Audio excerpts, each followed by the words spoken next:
no livro de Atos dos Apóstolos. Hoje nós abriremos o capítulo 4 e nós faremos a leitura também dos 4 primeiros versos. Atos, capítulo 4, do 1 ao 4.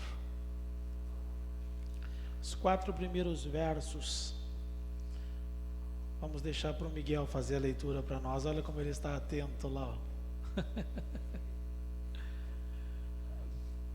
Atos capítulo 4, os 4 primeiros versos. Nós vamos meditar sobre o discipulado como imitação de Cristo. Assim nos diz a palavra de Deus. Falavam eles ainda ao povo, quando sobrevieram os sacerdotes, o capitão do templo e os saduceus, ressentidos por ensinarem eles o povo e anunciarem em Jesus a ressurreição dentre os mortos. E os prenderam, recolhendo-os ao cárcere até o dia seguinte, pois já era tarde. Muitos, porém, dos que ouviram a palavra, a aceitaram, subindo o número de homens a quase 5.000. Os termos... Não está com eco? Não sei se estão ouvindo. Estão me ouvindo bem quando eu falo? Os termos discípulo e discipulado foram profundamente associados, meus irmãos, ao ministério de Jesus. E foram tão associados ao ponto de que, para os primeiros cristãos, discípulo estava necessariamente ligado ao nome cristão. Em outras palavras, ser cristão é ser um discípulo de Cristo. Todavia, Jesus não apenas fez discípulos, mas os fez para que estes também fizessem outros discípulos, mas não tomando ideias de si mesmos, não fazendo uso de propósitos pessoais, ideais pessoais, mas ao contrário, espelhando-se exclusivamente em Jesus, ou seja, o imitando. E eu penso que esse, por sua vez, seja um grande desafio em nosso tempo. E eu digo isso, meus irmãos, porque não há princípio mais básico para a cultura secular contemporânea do que a tolerância religiosa. Na verdade, tolerância a tudo. Nós somos pressionados a aceitarmos todas as coisas que a cultura, que a contemporaneidade, que a sociedade nos impõe, exceto o Evangelho de Jesus Cristo, como ele foi anunciado pelo próprio Cristo. Em nosso país, todos os credos religiosos, todos eles, todos os seus fundamentos são bem-vindos e deve-lhes ser concedido a liberdade para cultuar a quem quiserem, do jeito que quiserem. E até então não há nada de errado com isso. O pressuposto secular ou secularista é que todas as religiões não devem ser simplesmente toleradas igualmente perante a lei, mas todas devem ser tratadas como legítimas para aproximar aquele fiel a Deus. Afinal, eles vão dizer: todos os caminhos levam a Deus. Em última análise, meus irmãos, tudo, com que Deus está realmente preocupado na perspectiva moderna, é que nós sejamos bons, que sejamos pessoas de fé. A pergunta que nós devemos é: o que é ser bom? Defina a bondade. Bom aos olhos de quem? Ter fé? Ter fé no quê? Ter fé em quem? Que tipo de fé? De onde vem essa fé? Aonde leva essa fé? Essas perguntas não são feitas por essas pessoas que apresentam esse tipo de argumentação.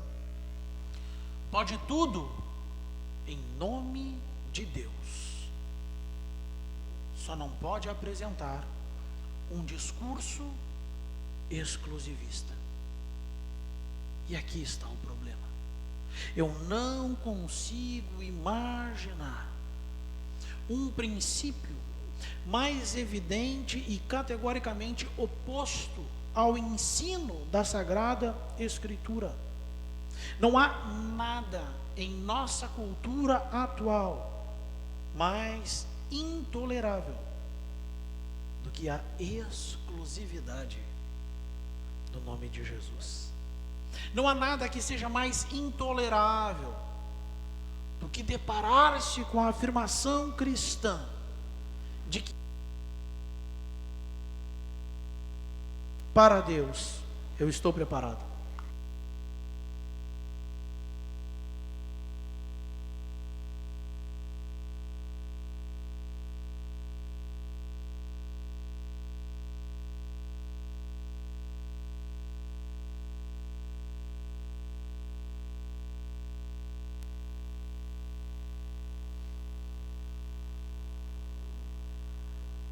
Ei, na nossa sociedade, meus irmãos, eu arrisco a dizer que são pouquíssimos cristãos professos que se levantariam publicamente para dizer que existe somente um caminho, somente um nome que leva a Deus.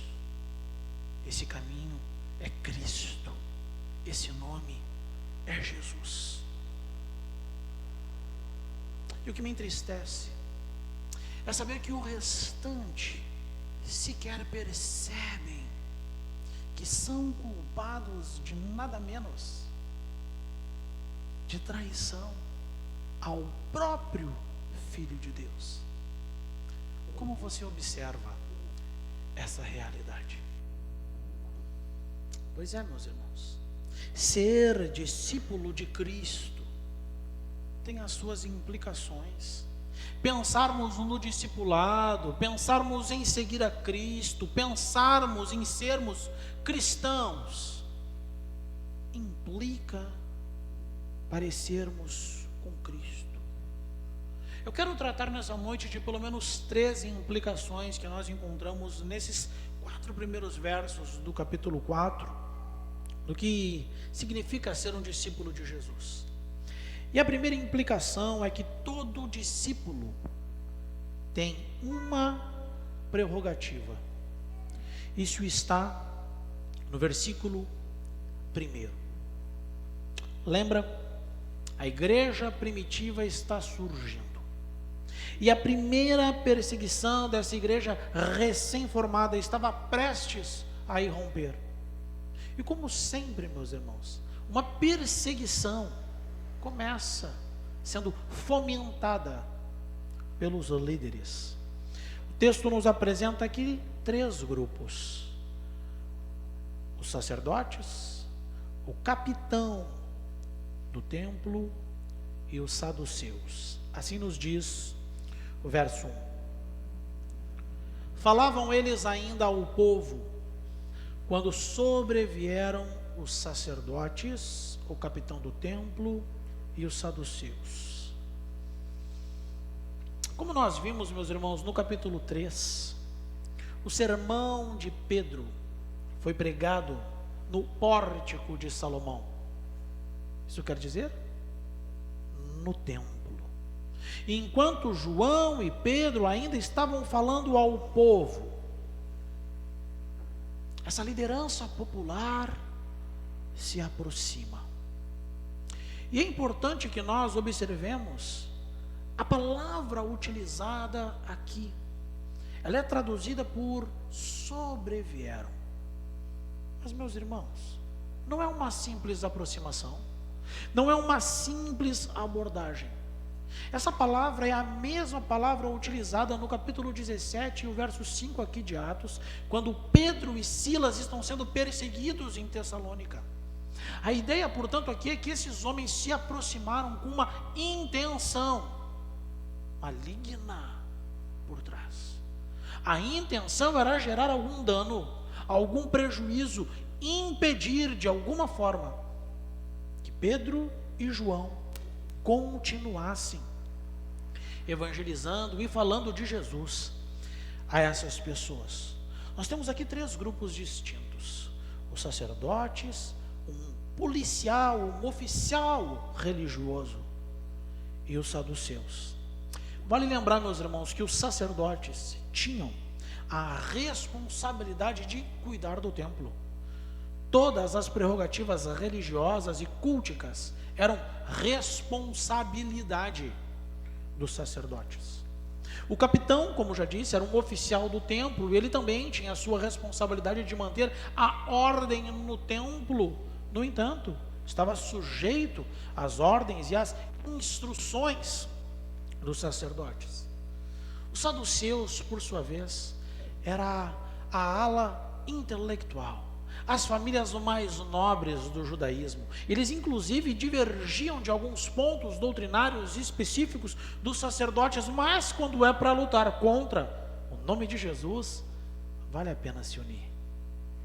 E todos eles estavam em conluio, todos eles estavam dispostos a deixarem de lado as suas divergências. Afinal de contas, algo mais importante, o templo estava sendo ameaçado por 2 homens. Meus irmãos, eles consideravam os apóstolos não apenas falsos profetas, mas também uma ameaça à ordem social, à ordem no templo. Assim, mesmo sabendo dos riscos, mesmo sabendo do perigo iminente, Pedro e João prosseguem cumprindo a prerrogativa de um discípulo: falar do seu mestre. Essa é a primeira prerrogativa de um discípulo de Jesus: falar do seu Salvador, falar do Cristo de Deus. E vale destacar o contraste que há aqui nesse primeiro verso. Nós temos Pedro e João, homens simples, incultos, mas que falam ousadamente para uma multidão. Em contraste com isso, nós temos esses líderes populares, supostamente cultos. E o que me chama a atenção aqui, o que contrasta para mim, é o poder eficaz do Espírito Santo de fazer pessoas simples testemunharem de Jesus Cristo. Os opositores dos apóstolos, ao contrário de você e ao contrário de mim, não tinham o Espírito Santo de Deus. São simples homens arrogantes, pensando que podem lutar contra Deus e vencer, mas em última análise não tem poder algum. Os apóstolos tinham convivido com Cristo, tinham ouvido o evangelho da boca do Salvador. A abordagem, a perspectiva deles do mundo, da palavra de Deus, da salvação, o mundo por vir, era completamente outra. Assim como naquele tempo, meus irmãos, nos dias de hoje, boa parte da alta classe ou da classe alta, socialmente falando, despreza o nosso Salvador, bem como despreza os seus discípulos. Nos consideram ignorantes, tolos, incultos. Mas verdade seja dita, às vezes eles têm motivos para pensarem assim, porque não são todos, e nem sempre agimos como discípulos de Jesus. Mas esses primeiros cristãos não deram essa oportunidade para os opositores da fé.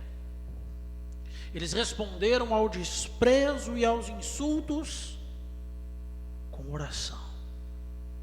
Eles não se acovardam diante do desprezo, não se acovardaram diante das ameaças.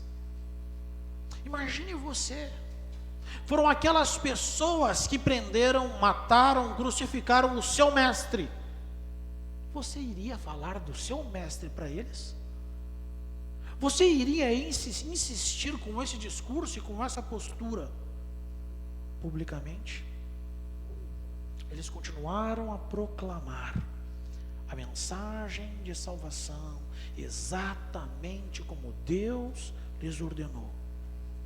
Nós todos temos o mesmo dever, temos a mesma incumbência, temos a mesma prerrogativa. Você tem falado de Cristo? E quando você fala como de fato Ele é apresentado nas Escrituras.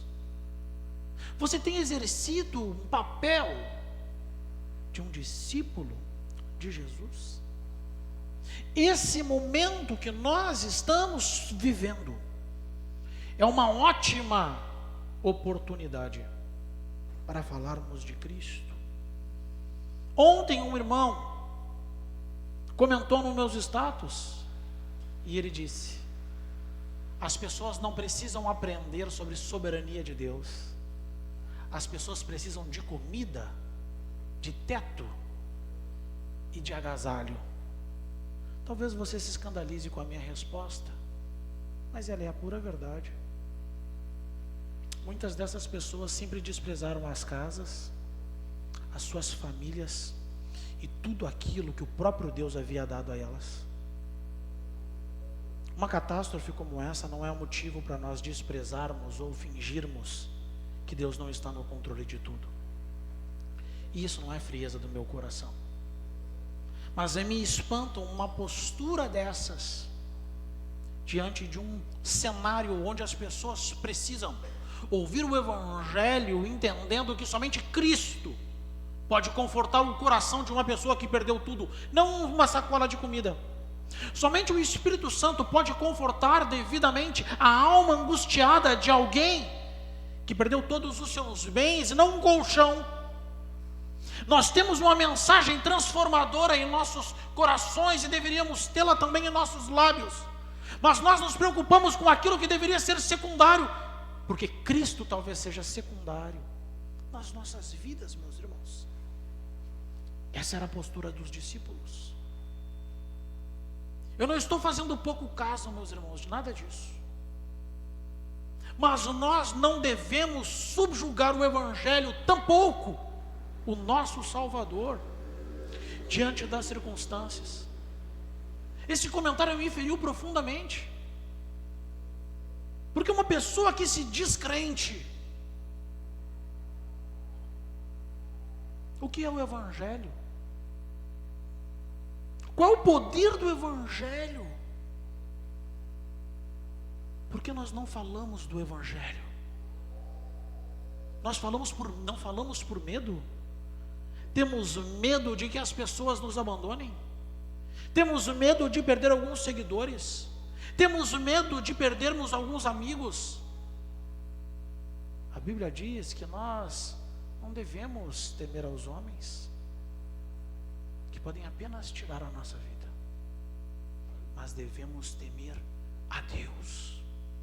Sabe quando que nós começamos a ponderar mais o temor aos homens quando nós perdemos o temor de Deus, meus irmãos. Nos falta a compreensão do poder do Evangelho. Nos falta a compreensão do poder transformador do Espírito Santo. Somente Ele pode restaurar o coração das pessoas que nós temos visto nos vídeos e nas imagens que nós temos acompanhado. Nós demos um saco de arroz, amanhã acaba, meu irmão. Nós demos um colchão, se chover amanhã molha. E tudo isso também é importante. O que mais vale para você? O que mais vale? Qual a implicação de sermos discípulos de Cristo? Qual é a implicação? Fale de Cristo, meu irmão. Testemunhe. Proclame a verdadeira esperança que há nesse nome. Ele continua sendo soberano. Mas lembre-se, não desconsidere o fato de que anunciar esse bendito nome, não desconsidere o fato de que ser discípulo de Cristo também traz as suas implicações. Os versos 2 e 3 nos mostram a consequência do discipulado. Esses homens se aproximaram de Pedro, se aproximaram de João. Nós já vimos que eles não se aproximaram bem intencionados. O versículo 2 nos diz que eles se aproximaram ressentidos por ensinarem eles o povo e anunciarem em Jesus a ressurreição dentre os mortos. E os prenderam, recolhendo-os ao cárcere até o dia seguinte, pois já era tarde. Meus irmãos, os sacerdotes se preocupavam exclusivamente com aquilo que estava sendo dito no templo esse que eles pensavam ou consideravam ser deles. Eles estão irritados pelo simples fato de que os apóstolos estavam ensinando ao povo. É como se eles se questionassem: quem se arroga isso? Quem ousa agir dessa forma nesse lugar? Eles estão inclusive ouvindo dizer que esses homens anunciavam a ressurreição no nome de Jesus. Até mesmo os saduceus, a classe religiosa, entre aspas, leiga, mas aqueles que representavam ou tinham grande influência no sinédrio, resolveram fazer parte desse conluio. Agora eles ouvem exatamente aquilo que afronta as suas ideias, aquilo que ameaça tudo pelo qual eles lutaram durante muito tempo. Consequentemente, os sacerdotes então mobilizam a polícia. Não podemos deixar que isso continue assim. Prendam esses homens. É isso que acontece. É isso que o verso 3 nos diz. E prenderam porque já era tarde. Não tinha como reunir o sinédrio para ouvir esses homens e tentar realizar algum tipo de julgamento. E não se preocupe com isso. Lucas não quer dar um relato exato da hora. Não, ele simplesmente colocou isso porque fica à noite cedo na Palestina. Mas de qualquer forma, já não era mais possível convocar uma sessão. É a primeira noite, meus irmãos, de muitas outras noites, de muitos outros discípulos em uma prisão por causa do nome de Cristo. É apenas a primeira. Quando Pedro e João foram ao templo para orar, cumprindo exatamente aquilo que eles achavam, acreditavam que deveriam fazer como um discípulo, exercitando espiritualmente as suas almas, em hipótese alguma eles pensaram que não voltariam para casa, menos ainda pensavam que seriam presos. Mas os passos desses caminhos precisavam. Era necessário que esses homens caminhassem nessa direção. Não podiam largar a sua incumbência, não podiam deixar de atender aquele homem coxo. Homem esse, inclusive, que foi curado. E foi o meio pelo qual o Senhor despertou a atenção dessa população para ouvir o sermão de Pedro. E é justamente em vista disso que eles podiam estar na prisão sem estar se vitimizando. Como discípulos, eles sabiam os motivos pelos quais estavam sendo presos. E isso não era pesado para eles. Isso não era um fardo para eles. Essa era a incumbência de um discípulo. E eu não estou pregando o sofrimento. Eu estou querendo dizer que sofrer por causa do nome de Cristo não deve ser observado como algo tão distante de nós, não, se nós de fato somos discípulos. A perseguição, na verdade, é quase normativa para aqueles que pregam o Evangelho e o nome de Jesus com fidelidade. A perseguição, na verdade, faz parte do testemunho de Cristo. Paul Robert Schneider foi o primeiro pastor protestante a ser morto em um campo de concentração nas mãos dos nazistas. Sua esposa Gittel registra a sua biografia, que tem o nome do campo de concentração onde ele foi morto, chamado Buchenwald. The Preacher of Buchenwald, o pregador de Buchenwald, é o nome da sua biografia. E nessa biografia, Gittel relata a coragem, a persistência do seu marido em pregar o Evangelho em um campo de concentração, apesar de todos os castigos brutais que recebera por desobedecer a ordem dos oficiais do exército alemão. De modo inteiramente destemido, esse homem deu testemunho para toda a tropa de Hitler. E é bem provável que a sua franqueza tenha sido singular na Alemanha daquele período, meus irmãos. Eis aqui a história de um homem que deve ter entendido aquilo que o próprio Senhor Jesus falou no Evangelho segundo João, capítulo 15, e no verso 20, que nos diz o seguinte: lembrai-vos da palavra que eu vos disse. Palavras de Jesus. Não é o servo maior do que o seu Senhor. Se me perseguiram a mim, também perseguirão a vós outros. Se guardaram a minha palavra, também guardarão a vós. Me parece que esse tipo de discurso de Jesus, de instrução de Jesus, de orientação de Jesus, não é tão observada como deveria no nosso tempo. Durante todo o testemunho desse homem, ele apresentava a graça de Cristo e um chamado apaixonado ao arrependimento. Schneider foi exposto a torturas severas, humilhações, agonias profundas. Ainda assim falava corajosamente do seu Salvador.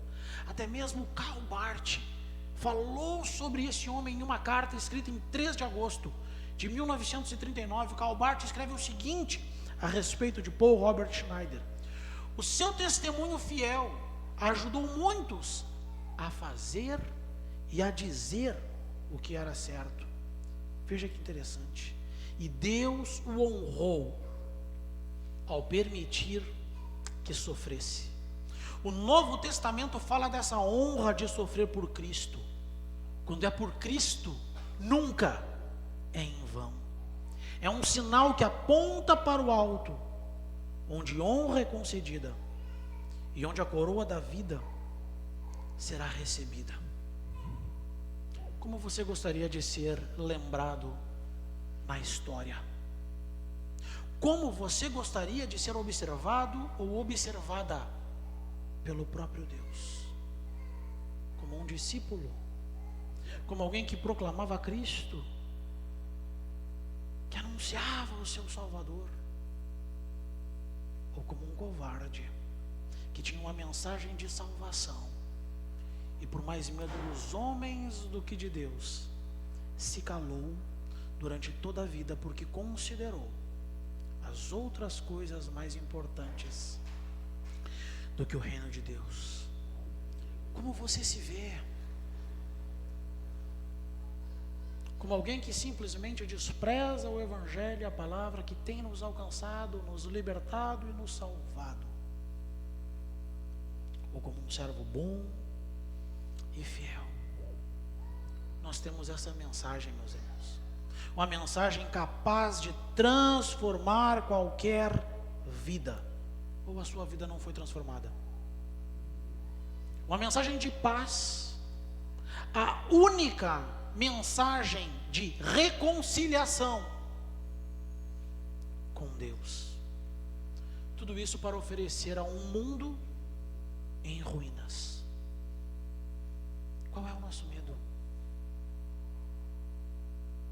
Por que falamos tão pouco do nosso Salvador? Não tenha medo, meu irmão. Não tenha medo, minha irmã. Testemunha de Cristo. Nós somos discípulos do Salvador do mundo. A bem da verdade, para um discípulo não há espaço para dúvidas. E por um simples motivo: todo discipulado devidamente regado pelas lágrimas de um testemunho fiel traz seus resultados no devido tempo. Versículo 4 nos mostra isso. No verso 4 nós temos o resultado do discipulado. É importante destacar aqui, meus irmãos, que a detenção dos apóstolos não é o único resultado dessa postura fiel de Pedro e de João, mas que muitos dos que ouviram a palavra chegaram à fé em Cristo. Façamos a leitura do verso 4. O texto nos diz o seguinte: muitos, porém, dos que ouviram a palavra a aceitaram, subindo o número de homens a quase 5.000. Meus irmãos, o que Pedro havia exposto com tanta insistência a esses homens israelitas, como ele mesmo chama, atingiu as suas consciências de forma tão forte, fazendo com que muitos confessassem a Cristo. Confessar a Cristo, esse é sempre o evento decisivo que está em jogo. Não é trazer exclusivamente para a sua igreja, não é fazer com que as pessoas achem que você é um crente fora da caixa, descolado e legal. É fazer com que as pessoas conheçam o Salvador, confessem o Salvador e de fato experimentem a salvação. É por isso que Paulo adverte a Timóteo, na sua segunda epístola, escrita ao jovem pastor Timóteo, capítulo 4, os versos 2 e 3, Paulo diz para Timóteo: prega a palavra. E é importante no nosso tempo, inclusive, afirmar isso: prega a palavra. Não prega o que acha conveniente, não prega o que você acha que a pessoa vai aceitar. Pregue o Evangelho, pregue a palavra, insta, quer seja oportuno, quer não. Paulo diz: corrige, repreende, exorta com toda longanimidade e doutrina. E essa parte eu tenho certeza que todos nós lembramos. Pois haverá tempo em que não suportarão a sã doutrina, pelo contrário, cercar-se-ão de mestres segundo suas próprias cobiças, como que sentindo coceira nos ouvidos. Parece que esse tempo está muito longe de nós? Certamente não. Agarrar, meus irmãos, pessoalmente ao Cristo ressurreto, Cristo vivo, presente e salvador, confiar inteiramente nele, ser inserido na igreja dele, tudo isso está contido nessa pequena singela expressão: confessar Cristo. Se tornar um cristão, ser um discípulo. Essa pequena partícula expressa, meus irmãos, que a fé em Jesus é a única coisa que precisamos, é a única coisa que importa em ser cristão. O texto nos diz que um número significativo de homens aumentou após a pregação. E há quem diga que Lucas está se referindo apenas a homens, sem mencionar aqui mulheres e crianças. Na primeira pregação, 3.000. Segunda pregação, mais 2.000. Temos um total já de 5.000 homens aqui. E isso certamente é uma quantidade bastante significativa de pessoas confessando Cristo, levando em conta a população da Palestina naquela época. Mas o importante aqui não é a prisão dos apóstolos, da forma que nós lemos ali no verso 3, mas sim os efeitos dos seus ensinamentos. Embora eles tivessem sido presos, o mesmo Paulo vai dizer a Timóteo, no capítulo 2 e o verso 9 da segunda epístola a Timóteo, que a palavra de Deus não está acorrentada. Mas quando ela é liberada? Quando nós abrimos nossas bocas, quando nós falamos de Cristo, quando nós ensinamos o Evangelho, é isso que faz com que o reino de Deus avance, com que a igreja cresça. Certamente Deus realizou aquele milagre, meus irmãos, e novamente eu preciso reafirmar isso, para que mais pessoas pudessem ouvir a pregação do Evangelho. Quando nós falamos em discípulos ou discipulados, nós precisamos entender o discipulado como um difusor do verdadeiro Evangelho. E esse Evangelho, o Evangelho apostólico, ele não pode ser reduzido em gestão de pessoas, gestão de pecados. Mas o irmão peca, a gente precisa estar... mas o irmão tem uma debilidade. Meus irmãos, o Evangelho não pode ser observado dessa forma, porque ele é observado na mensagem de Jesus. E a mensagem de Jesus diz que há uma libertação do pecado, abandono do pecado, a vitória inclusive sobre a morte. Esse é o poder do Evangelho. Isso deve ser observado.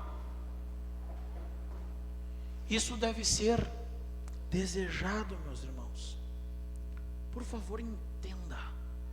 O Evangelho apostólico prometia realmente o perdão dos pecados, mas ele fazia isso contando uma narrativa de Jesus, morto e ressurreto como único Filho gerado de Deus e o único meio pelo qual nós poderíamos nos aproximar do Senhor. Por isso precisamos frequentemente revisitar o primeiro sermão de Pedro, no capítulo 2 e verso 37 de Atos, e lembrar do que nós temos ali. Pedro prega o Evangelho para aquelas pessoas. As pessoas têm o coração apertado. O texto diz que ficou compungido o coração daqueles homens.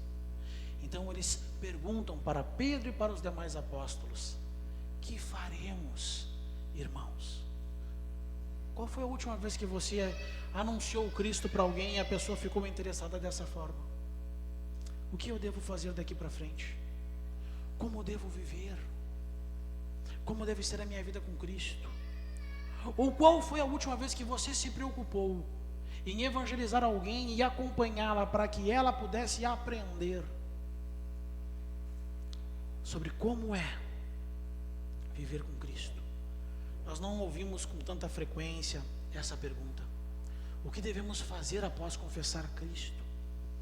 A pergunta que muitos estão fazendo hoje em dia revela que não existe um interesse tão grande pelo Cristo das Escrituras, pelo Evangelho puro e simples anunciado por Jesus.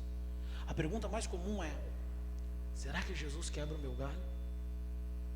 Será que Jesus resolve o meu problema?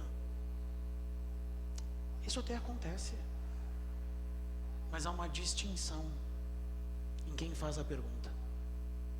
É a distinção que há entre um discípulo de Cristo e alguém que vê Jesus como uma espécie de garçom com uma bandeja entregando o seu pedido.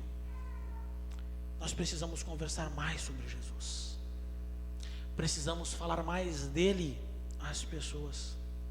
Precisamos evangelizar mais. Precisamos ser e fazer discípulos. Nós podemos aqui, meus irmãos, facilmente desenvolver um modelo de discipulado simplesmente observando a forma com que os apóstolos abordavam o evangelho. Essa parte é fácil, mas sabe o que é difícil? A parte difícil é criar uma cultura onde o evangelho de fato vença a forma com que nós temos insistido em viver, de modo que a cultura da nossa vida passe a ser a cultura do evangelho. Isso dá trabalho, meus irmãos. Isso requer proximidade. Isso é discipulado. É caminhar junto. É olhar para Cristo e não desviar o foco dele em hipótese alguma e pensar como eu devo agir sendo um discípulo de Jesus.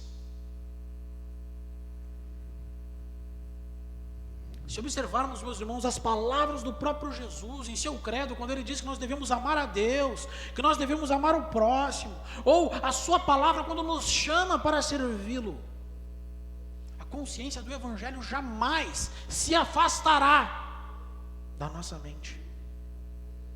O nosso Deus é um Deus que envia. Envia quem?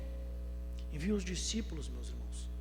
Logo, se somos discípulos, todos nós somos enviados por Ele. O nosso Deus é um Deus que nos direciona para o outro. Portanto, nós também devemos estar voltados para o próximo. O Evangelho nos conduz para as missões, mas para uma missão em toda a sua inteireza do reino de Deus, amando o próximo e amando o mundo. E é vivendo assim que nós estaremos imitando a Cristo como seus discípulos. Imitando a Cristo, nós seremos seus verdadeiros discípulos. Sendo seus discípulos, nós seguiremos os seus passos. E seguir os passos de Cristo é seguir para a cruz. Não se iluda. Esse é o caminho do discipulado. Nós temos uma ilusão a respeito do evangelho, um evangelho triunfalista, que parece afastar de nós toda dor e todo sofrimento. E quando as situações chegam, nós não sabemos lidar como discípulos de Cristo, porque parece que nós nos esquecemos do nosso Salvador. Cristo é o nosso Senhor. Nós somos discípulos do Salvador do mundo, do Filho unigênito de Deus. O nosso Deus é um Deus criador de todas as coisas, e nada acontece sem que Ele esteja no controle. Nossa vida está inteiramente nas mãos de Deus. E essa é a primeira lição que nós devemos ter como discípulos de Jesus. Eu quero encerrar com a abordagem que Lutero faz a respeito do discipulado.